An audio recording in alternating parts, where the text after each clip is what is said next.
আদিবাসী মাটি সুৰক্ষা কৰিব যোৱাৰ কাৰণে তাৰ ভুল নেকি? আদিবাসীৰ ইয়াত অধিকাৰ নাই নেকি? আদিবাসী ভোট নিদিয়া নেকি বিজেপি? বিজেপি চৰকাৰ আজি কাৰ পৰা চৰকাৰ হ'ল? আদিবাসীৰ পৰা। আদিবাসীৰ ইয়াত অধিকাৰ নাই নেকি? আজি অমিত নাথ ডাঙৰীয়া আদিবাসী মাটি বচাব যোৱাৰ কাৰণে তাক আৰক্ষী জিম্মাত ল'লে। জিম্মাত কেলে ৰাখিব লগাইছে? 7 দিন ৰাখিব নালাগে। অমিত নাথ ডাঙৰীয়াক জেলত প্ৰেৰণ কৰি দিয়ক। নহ'লে ইয়াত বহুত ডাঙৰ আন্দোলন হ'ব। অসম এদিন আমি ইয়াত কালিৰ ভিতৰত আমি নেপালৰ পৰিস্থিতি কৰি দিম।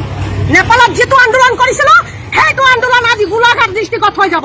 অমিত নাথ ডাঙৰীয়া মুক্তি পাব লাগিব আৰু তাৰ লগত যি দুজন আছে সিহঁতো মুক্তি পাব লাগিব। কাৰণ অমিত নাথ ডাঙৰীয়া চুৰ কৰা নাই, ডকাইত কৰা নাই, কাকো ৰেপ কৰা নাই। কাৰণ অমিত নাথ ডাঙৰীয়া কৈছে আদিবাসী ৰক্ষা কৰিবৰ কাৰণে। আদিবাসীৰ অধিকাৰ নাই নেকি অসমত? আদিবাসীৰ অধিকাৰ নাই নেকি ভাৰতত? হিমন্ত বিশ্ব শৰ্মা আদিবাসীৰ পৰা ভোট ল'ব পাৰে, চৰকাৰ কৰিব পাৰে। আদিবাসীৰ ভোটটো মূল্যৱান হয়। কিন্তু হিমন্ত চৰকাৰ যে আদিবাসীক ভৰিৰ তলত ৰাখিব খুজিছে। আদিবাসী পূৰ্বত নহয়, ভৰিৰ তলত নাথাকে। হিমন্তৰ মূৰৰ ওপৰত নাচিব লাগে। আমাক প্ৰতিবাদ কৰিছো। আমাৰ অমিত নাথ আৰু তেওঁৰ লগত দুজন যি আছে মুক্তি পাব লাগিব, সিহঁতক মুক্তি দিব লাগিব।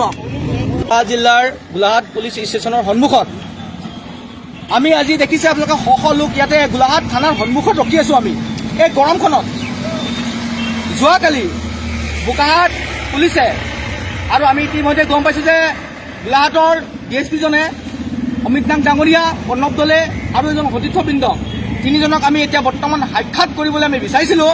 কিন্তু তেওঁলোকে লকআপত ৰাখিছে আৰু ভাল ধৰণে আমাক কথা পাতিবলৈও দিয়া নাই। পৰিয়ালবৰ্গৰ লগতো তেওঁলোকক যোগাযোগ কৰিবলৈ দিয়া হোৱা নাই। তেওঁলোক এনেকুৱা টাইপৰ এটা ক্ৰিমিনেল হয় নেকি? আজি ইংলে পথাৰ বোকাখাটত তেওঁলোকে আমাৰ আদিবাসী চাহ জনগোষ্ঠীৰ লোকসকলৰ মাটি সংৰক্ষণৰ কাৰণে প্ৰতিবাদ কৰিছিলে। আৰু এই প্ৰতিবাদৰ বাবে অল অসমত এই বিশেষকৈ প্ৰতিবাদটো আজি তেওঁ গীতা গোৱালা নামৰ এজনী মহিলা, সেই এগৰাকী মহিলা আজি প্ৰতিবাদ কৰি আছে আৰু আমাৰ আদিবাসী বা চাহ জনগোষ্ঠীৰ লোকৰ মাটি দখল কৰি আছে। আজি হায়াত হোটেল বনাব বুলি আমি ইতিমধ্যে গম পাইছো। কিন্তু আজি এই বিষয়টো লৈ পেলাই আজি যেতিয়া অমিত নাথ আৰু প্ৰণৱ দলে হওক বা আৰু এজন বিষয়ববীয়াই হওক, আজি সকলো বিষয়ববীয়া আজি ওলাই আহি পেলাই তাত প্ৰতিবাদ যেতিয়া কৰিব বিচাৰিছে, তাত মানে সেই সবলকণ্ঠসকলক আজি ৰোধ কৰিব বিচাৰিছে। কিহৰ কাৰণে? আজি সবলকণ্ঠবিলাকক ৰোধ কৰিলেহে আজি হয়তো বাকীখিনি মানুহ ভয় খাব। আজি পুলিচে জেৰা কৰিব, আজি লৈ যাব। আজি চব আজি অৰুণাচলত যে 60 কিলোমিটাৰলৈকে চীন দেখে মাটি দখল কৰি ল'লে। আজি কিমান দূৰ আজি অৰুণাচলৰ মাটি হওক, মাটি মানে কি আমাৰ ভাৰতবৰ্ষৰ মাটি হয়, কিন্তু সেই ভাৰতবৰ্ষৰ মাটি যদি তেওঁলোকে সংৰক্ষণ নকৰে আৰু আজি গাঁৱৰ মাটিবিলাক তেওঁলোকে লুটপাট কৰিছে, বেলেগ কোম্পানীবিলাকক মানে গতাই দিব বিচাৰিছে। আজি কৰ মাটি? আজি সীমা সুৰক্ষা আমি দিব লাগিছিলে নিয়মতে। আজি আমি আমাৰ ভূপেন বৰা ডাঙৰীয়াই তেখেতে ভাল গান এটা গাই পেলাই গৈছে তেওঁ যে অসম ৰসাতলে যাব। সঁচা কথা। আজি শিল্পীসকলে ভাল গান গাই পেলাই গৈছে। গানৰ সুৰেদি আমাক বুজাই গৈছে যে আমি আমাৰ অসম ৰসাতলে যাব। সেইটো সঁচা কথা। আজি হয় অসম চৰকাৰক কিন্তু সঁচা কথা কৈছে, অন্তৰৰ পৰা আমি ধিক্কাৰ দিছো। সেই অসম চৰকাৰ আমি কোনে বনাইছো? আমি বনাইছো, আমি ভোট দিছো। আজি অসম চৰকাৰ কেলে হ'ল? জনসাধাৰণৰ পৰা হয়। তেওঁলোকে কি নিজে নিজে ভোট দি পেলাই হয় নেকি? হা?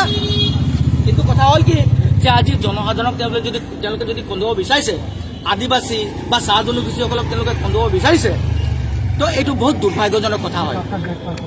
আজি অমিত নাথ ডাঙৰীয়া, প্ৰণৱ দলে আৰু এজন বিষয়ববীয়া হয়, তেওঁৰ নামটো আমাক জনাইছিলে, কিন্তু হয়তো ভুলে ক্ৰমে তেওঁৰ নামটো পাহৰিছোঁ, ক্ষমা কৰিব।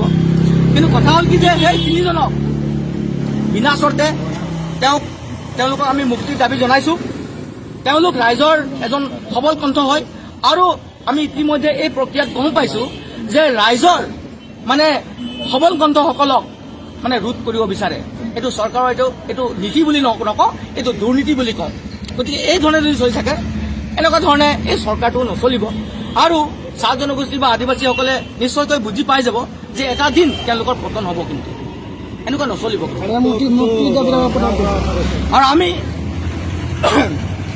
তেওঁলোকক মুক্তি দাবী জনাইছোঁ। আজি শ লোক আজি গোলাঘাট পুলিচ ষ্টেচন মানে গোলাঘাট থানাৰ সন্মুখত আমি কিহৰ কাৰণে এই গৰমখনত সকলো মহিলা আছে, সকলো যুৱকসকল আছে, সকলো আমাৰ বিষয়ববীয়া আছে।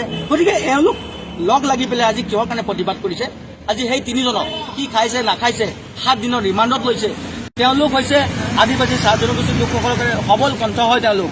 গতিকে তেওঁলোকক ঘৰাই ৰাখিছে, তো তেওঁলোকক কি কৰিব বিচাৰিছে? গতিকে আমি এটা বিচাৰিছোঁ যে 7 দিনলৈকে যাতে তেওঁলোক কোনো ধৰণৰ কষ্ট পাব নালাগে, শাৰীৰিক মানসিক কষ্ট পাব নালাগে, আমি সেইটো বিচাৰিছোঁ। আৰু লগতে তেওঁলোকক বিনা চৰ্তে মুক্তি প্ৰদান কৰিব লাগে। নহ'লে আমি গোটেই অসম জুৰি গোটেই জিলাই জিলাই আমি প্ৰতিবাদ আৰম্ভ কৰিম আৰু অসম বন্ধ নিচিনা এটা কাৰ্যসূচী আমি নিশ্চয়কৈ ল'ম। কিন্তু অসম বন্ধ হ'বই লাগিব যদি তেওঁলোকক বিনা চৰ্তে